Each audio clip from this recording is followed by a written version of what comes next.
Everyone, நான் உங்க பாலா பேசுறேன். இன்னைக்கு நாம என்ன பார்க்க போறோம்னா அன்வான்ட் கிட் டேப்லெட் உடைய பயன்பாடுகள் என்னென்ன, யூசஸ் என்னென்ன, இந்த டேப்லெட் எப்படி வேலை செய்யுது, இந்த டேப்லெட் எடுத்துக்கொண்டதுக்கு அப்புறம் என்ன மாதிரியான பக்க விளைவுகள் எல்லாம் ஏற்படும் என்பதை பத்தி தான் நீங்க நம்ம விரிவா பார்க்க போறோம். என்கிட்ட நிறைய பேர் இந்த அன்வான்ட் டேப்லெட் உடைய யூசஸ் என்னென்ன, எதுக்காக பயன்படுத்துறாங்க, இந்த டேப்லெட் உடைய சைடு எஃபெக்ட் என்னென்ன, இதை பத்தி ஒரு வீடியோ போடுங்க அப்படின்னு கேட்டதுனால ஒரு நாலேஜ் பர்பஸுக்காக மட்டும்தான் இந்த வீடியோவை நான் போஸ்ட் பண்றேன். முக்கியமான விஷயம், எந்த ஒரு டேப்லெட்டா இருந்தாலும் டாக்டர் கன்சல்ட் பண்ணாம, டாக்டருடைய அட்வைஸ் இல்லாம எந்த ஒரு டேப்லெட்டையும் சாப்பிடக்கூடாது. இந்த வீடியோ ஒரு முழுக்க நாலேஜ் பர்பஸுக்காக அப்டேட் பண்றேன். எந்த ஒரு தப்பான எண்ணமும் கிடையாது. இந்த டேப்லெட்டை சாப்பிட்றதுனால நம்ம உடம்புல என்ன மாதிரியான மாற்றங்கள் ஏற்படும் என்பதை பத்தி தான் நீங்க நம்ம விரிவா பார்க்க போறோம். ஃபர்ஸ்ட் இந்த டேப்லெட் உடைய யூசஸ், பயன் என்ன அப்படின்னு பார்த்தலாம். ரெண்டாவது சைடு எஃபெக்ட் என்ன அப்படின்றது பார்த்தலாம். மூணாவது இந்த டேப்லெட் எப்படி ஒர்க் பண்றது அப்படின்னு பார்த்தலாம். நாலாவது இந்த டேப்லெட் எடுத்ததுக்கு அப்புறம் நீங்க என்ன செய்யணும், என்ன செய்யக்கூடாது என்பதை பத்தி நம்ம 4 ஸ்டெப்பா பார்க்கலாம். வாங்க வீடியோக்குள்ள போலாம். அதுக்கு முன்னாடி இது வரைக்கும் நம்ம சேனலை நீங்க சப்ஸ்கிரைப் பண்ணலன்னா இப்போ சப்ஸ்கிரைப் பண்ணிடுங்க. பக்கத்துல இருக்கிற பெல் ஐக்கானையும் கிளிக் பண்ணிடுங்க. அப்பதான் என்னுடைய அடுத்தடுத்த வீடியோக்கள் உங்களை வந்து சேரும். ஃபர்ஸ்ட், இந்த டேப்லெட்டை என்ன மாதிரியான ட்ரீட்மெண்ட்டுக்கு எல்லாம் பயன்படுத்துறாங்க என்பதை பார்க்கலாம். மாதவிடாய் தூண்டுதல், மார்பக புற்றுநோய், கர்ப்பத்தின் முடிவு, அவசர கருத்தடைக்கு, கர்ப்பப்பை, தசை திசு கட்டி, இன்னும் நிறைய இருக்கு. இந்த ட்ரீட்மெண்ட் எல்லாத்துக்கும் இந்த மருந்தை டாக்டர்ஸ் பயன்படுத்துறாங்க. அதிகப்படியா இந்த டேப்லெட்டை கர்ப்பத்தின் முடிவுக்கு தான் யூஸ் பண்றாங்க. இந்த மாதிரியான டேப்லெட்டை பேஷண்ட்டுக்கு கொடுக்கறதுக்கு முன்னாடி பேஷண்ட்டுடைய கண்டிஷனை எப்பவுமே டாக்டர்ஸ் அப்சர்வ் பண்ணுவாங்க. பேஷண்ட் நார்மலா இருக்கிறாங்களா, இல்ல வேற ஏதாவது நோயால பாதிக்கப்பட்டிருக்காங்களா, இல்ல வேற ஏதாவது டேப்லெட்ஸ் எடுக்கிறாங்களா, இப்படி எல்லா ஆங்கிள்லயும் பேஷண்ட்டுடைய ப்ரொஃபைலை அலசி ஆராய்ஞ்சுதான் டாக்டர்ஸ் இந்த டேப்லெட்டை பேஷண்ட்டுக்கு கொடுப்பாங்க. ஸோ அதனால நீங்களாவே இந்த டேப்லெட்டை தானா எடுத்துக்க கூடாது.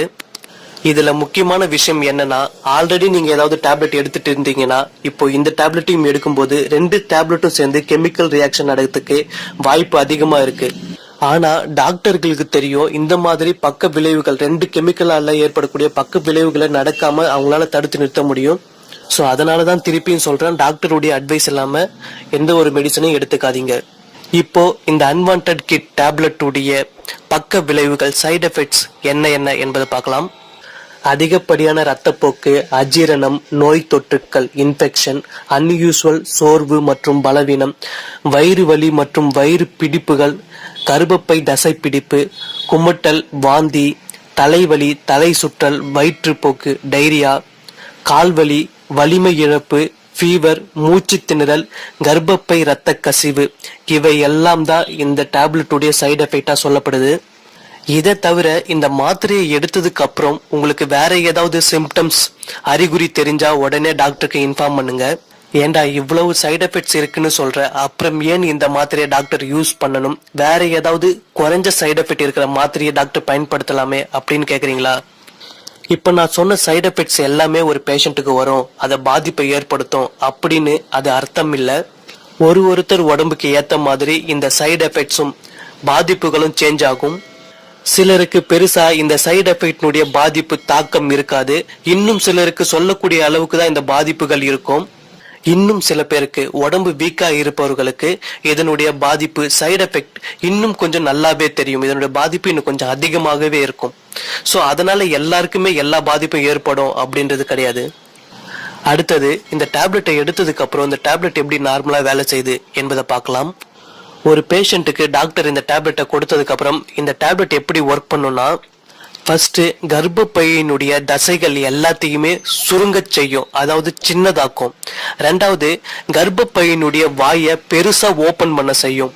ஸோ இதனால என்ன ஆகுதுன்னா, கர்ப்பப்பை உள்ள இருக்கிறது எல்லாமே கர்ப்பப்பையின் வாய் வழியா ஈஸியா வெளியே வந்துடுது. கர்ப்பப்பை சுருங்குறதுனால, அதனுடைய வாய் ஓப்பன் ஆகி பெருசா இருக்கிறதுனால பைக்குள்ள இருந்து எல்லாமே வெளியே வந்துடுது. உதாரணத்துக்கு சொல்லணும்னா, ஒரு வாட்டர் பாட்டில் ஃபுல்லா தண்ணியை பிடிச்சிட்டு அந்த வாட்டர் பாட்டில நீங்க அழுத்துனீங்கன்னா அந்த தண்ணி எப்படி பொங்கி வெளியே வருதோ அது போலதான் இதுவும். இந்த டேப்லெட் எடுத்ததுக்கு அப்புறம் நீங்க என்ன பண்ணணும், என்ன பண்ணக்கூடாது, டூஸ் அண்ட் டோன்ட் டூஸ் என்ன என்பதை இப்ப பார்க்கலாம். இந்த டேப்லெட்டை நீங்க எடுத்ததுக்கு அப்புறம் 1 மணிலிருந்து 2 மணி நேரத்துக்குள்ள அதனுடைய ஒர்க்கை ஸ்டார்ட் பண்ணிடும். இந்த டேப்லெட் உடம்புல 7 to 10 நாட்கள் வரைக்கும் இருக்கும் அப்படின்னு சொல்றாங்க. அதுக்கப்புறம் இது ரொம்ப முக்கியமான விஷயம், 50 நாட்களுக்கு மேல பிரெக்னண்டா இருக்கிறவங்க இந்த டேப்லெட்டை எடுத்து கொண்டதுக்கு அப்புறம் அவங்க எந்த முயற்சிக்காக இந்த டேப்லெட் எடுத்தாங்களோ அது தோல்வி அடைந்தால் இந்த மாத்திரையினுடைய பாதிப்பு மிக கடுமையாக இருக்கும். நெக்ஸ்ட், குழந்தைக்கு தாய்ப்பால் கொடுக்கறவங்க இந்த டேப்லெட்டை யூஸ் பண்ணக்கூடாது, ஏன்னா அது குழந்தையும் பாதிக்கும். இந்த டேப்லெட் எடுத்ததுக்கு அப்புறம் உங்களுக்கு தலை சுற்றல், வாந்தி, மயக்கம் இதெல்லாம் வரத்துக்கு வாய்ப்பு இருக்கிறதுனால நீங்க டிராவல் பண்ணக்கூடாது, வண்டி ஓட்டக்கூடாது, வெயிட்டை தூக்குறது, ஜிம்மு ஒர்க் அவுட் பண்றது, இப்படி எந்த ஒரு வேலையும் செய்யக்கூடாது. நீங்க முடிஞ்ச அளவுக்கு மேக்ஸிமம் அமைதியா ரெஸ்ட் எடுக்கணும். லாஸ்ட் பட் நாட் லீஸ்ட், எல்லாத்துக்கும் மேல லாஸ்ட் ஸ்டேஜ்ல எமர்ஜென்சின்னு போய் டாக்டர் கிட்ட நிக்கிறத விட வீட்டுக்கு பக்கத்துல இருக்கிற டாக்டர் கிட்டே கன்சல்ட் பண்ணிட்டு டாக்டருடைய அட்வைஸ் படி நடந்தா நீங்க என்ன நோக்கத்துக்காக இந்த டேப்லெட்டை எடுக்கிறீங்களோ அது கண்டிப்பா சக்சஸ்ஃபுல்லா நடக்கும். இந்த வீடியோவை நாலேஜ் பர்பஸ்க்காக மட்டும்தான் போஸ்ட் பண்ணிருக்கேன். இதே மாதிரி வேற ஒரு வீடியோல சந்திப்போம். நன்றி, வணக்கம்.